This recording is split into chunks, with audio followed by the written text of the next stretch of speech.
أعوذ بالله من الشيطان الرجيم. بسم الله الرحمن الرحيم.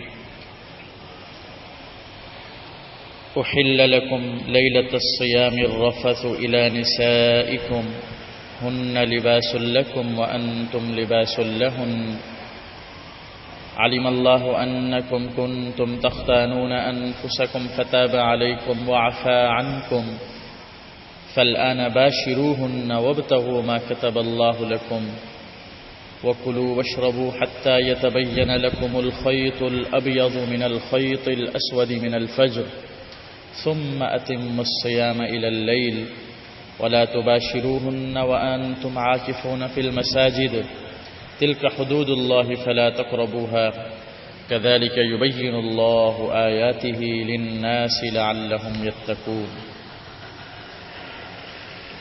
اللہ تعالیٰ نے ارشاد فرمایا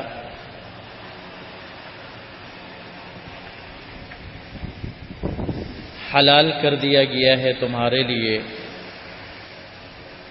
روزوں کی رات میں اپنی بیویوں سے بے حجاب ہونا. وہ بیویاں تمہارے لیے لباس ہیں اور تم بیویوں کے لیے لباس ہو. اللہ تعالیٰ کو علم ہے کہ یقیناً تم اپنی جانوں سے خیانت کرتے تھے، سو اللہ نے تمہیں معاف کر دیا اور تم سے درگزر کر دیا. بس اب تم اپنی عورتوں سے ملو اور طلب کرو اس کو جو لکھ دیا ہے اللہ نے تمہارے لیے، اور کھاؤ اور پیو یہاں تک کہ تمہارے لیے صاف نظر آئے. سفید دھاگا کالے دھاگے سے الگ ہو کر، یعنی صبح کے وقت. پھر تم روزوں کو پورا کرو رات تک، اور تم عورتوں سے نہ ملو اس حالت میں کہ جب تم مسجدوں میں اعتکاف میں ہو. یہ اللہ تعالیٰ کی بنائی ہوئی حدود ہیں، بس تم ان کے قریب بھی نہ جاؤ. اسی طرح اللہ تعالیٰ بیان کرتا ہے اپنی آیتیں لوگوں کے لیے تاکہ وہ بچتے رہیں.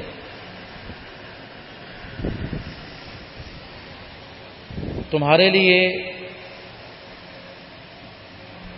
روزوں کے دنوں میں، یعنی رمضان المبارک میں، رمضان کی راتیں حلال کر دی گئی ہیں.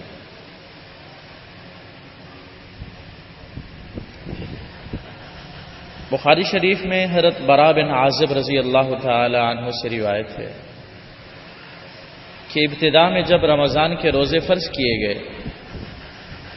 تو افطار کے بعد کھانے پینے اور بیویوں کے ساتھ ہم بستری کی اجازت اس وقت تک تھی جب تک بندہ سو نہ جائے. جب کوئی بندہ سو جاتا تو نیا روزہ شروع ہو جاتا تھا. کھانا پینا، بیوی کے قریب جانا سب حرام ہو جاتا. اس معاملے میں بعض صحابہ اکرام رضی اللہ عنہم اجمعین کو مشکلات پیش آئیں. حضرت قیس انصاری رضی اللہ عنہ کا واقعہ ہے. دن بھر مزدوری کر کے افطار کے وقت گھر پہنچے تو گھر میں کھانے کے لیے کچھ نہیں تھا. بیوی نے کہا کہ میں کہیں سے کچھ انتظام کر کے لاتی ہوں. چنانچہ وہ آس پاس میں کھانے کی تلاش میں چلی گئیں.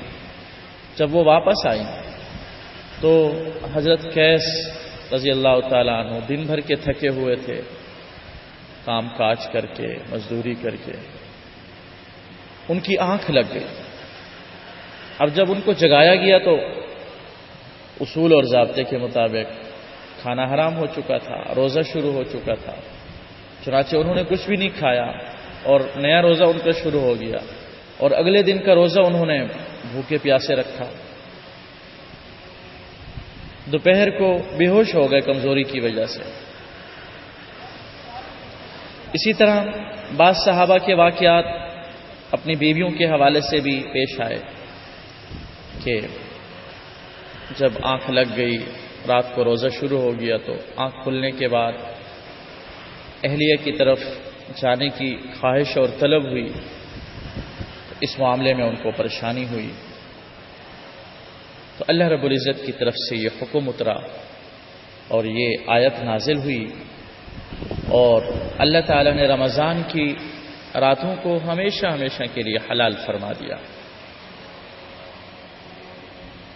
فرمایا تمہارے لیے رمضان کی روزوں کی رات حلال کر دی گئی ہے، اب تم اپنی بیویوں سے بے حجاب ہو سکتے ہو، ان کے قریب جا سکتے ہو۔ پہلے والا جو قانون تھا اس کو اللہ رب العزت نے منسوخ فرما دیا، اس میں مشکلات تھیں، اللہ نے آسانی کی طرف حکم کو بدل دیا تاکہ اللہ رب العزت کی اس نعمت کا ہمیں احساس رہے، اللہ تعالیٰ کا شکر ادا کرنے کا ہمارے پاس ایک موقع ہے۔ حضرت معاذ بن جبل کی ایک طویل حدیث ہے۔ حضرت معاذ بن جبل رضی اللہ تعالیٰ عنہ فرماتے ہیں کہ نماز کے معاملات میں ابتداء اسلام میں 3 تبدیلیاں ہوئیں، اسی طرح روزے کے معاملات میں بھی 3 تبدیلیاں ہوئیں۔ رسول اللہ صلی اللہ علیہ وسلم جب مدینہ طیبہ تشریف لائے تو ہر مہینے میں 3 روزے اور ایک یوم عاشورہ یعنی 10ویں محرم کا روزہ لازم تھا۔ اللہ تعالیٰ نے پھر رمضان المبارک کی فرضیت کو نازل فرمایا، کتب علیکم الصیام، روزے فرض کیے گئے ہیں۔ پھر ہر بندے کو اختیار تھا کہ چاہیں تو روزہ رکھ لیں اور چاہیں تو روزہ نہ رکھیں اور فدیہ دے دیں۔ بہرحال روزہ رکھنا بہتر تھا، لازم نہیں تھا، ضروری نہیں تھا، اختیار تھا اللہ تعالیٰ کی طرف سے۔ وَعَلَى الَّذِينَ يُطِيقُونَهُ فِدْيَةٌ طَعَامُ مِسْكِينٍ، جو طاقت رکھتے ہیں روزے کی وہ بھی فدیہ دے سکتے ہیں۔ اس معاملے میں پھر دوسری تبدیلی یہ ہوئی کہ فَمَنْ شَهِدَ مِنْكُمُ الشَّهْرَ فَلْيَصُمْهُ، کہ جو تندرست اور قوی ہے اس کے لیے یہ اختیار ختم کر دیا گیا، اس کو ہر صورت میں روزہ رکھنا لازم ہے۔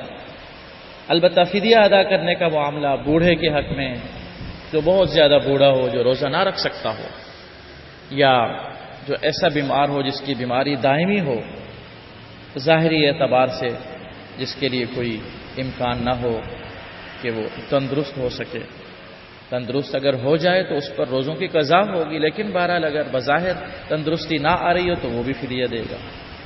تو یہ 2 تبدیلیاں ہوئیں۔ تیسری تبدیلی یہ ہوئی کہ شروع میں افطار کے بعد کھانے پینے اور اپنی خواہش پورا کرنے کی اجازت صرف اس وقت تک ہوتی تھی جب تک آدمی سو نہ جائے، جب سو گیا تو نیا روزہ شروع ہو جاتا تھا، اب کھانا پینا اور نفسانی خواہش یعنی بیویوں کے قریب جانا ممنوع تھا۔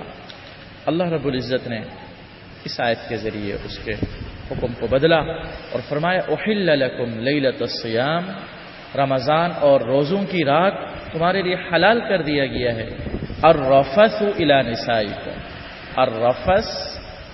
رفث کا معنی ہوتا ہے ہم بستری کرنا، جماع کرنا، بیوی کے قریب جانا۔ تو اللہ نے فرمایا یہ چیز ہم نے حلال کر دی ہے تمہارے لیے، اب تمہارے لیے کسی قسم کی کوئی رکاوٹ اور ممانعت نہیں۔ اس آیت سے متعلق اور بھی بہت سارے پہلو ہیں جس میں ہمارے لیے بڑی عبرت اور نصیحت اور بڑی بہترین عمل کی چیزیں ہیں، انشاءاللہ ان کو اگلے درس میں بیان کیا جائے گا۔